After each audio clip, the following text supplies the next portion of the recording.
Assalamualaikum and hello everyone. My name is Nur Hamida. My name is Aina. I am Asha.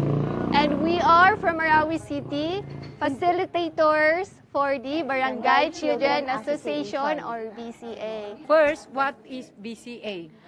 BCA is a group of children aged 10 to 15 who will act as child representative in the city council. Currently, we are organizing 50 children. This is the first initiative na something like this has happened in our area. So come and join us as we organize the Barangay Children Association. Let's go!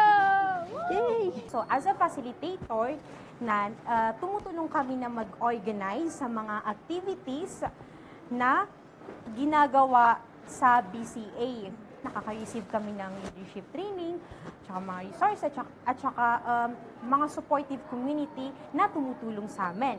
Just wearing this very bright na orange jacket, it makes me feel like na parang I have this responsibility for the children. Kasi ang saya nila tingnan at such a young age na parang nakaka-take part na sila in solving issues sa communities nila or even sa barangay level pa lang. You are never too young to make a difference.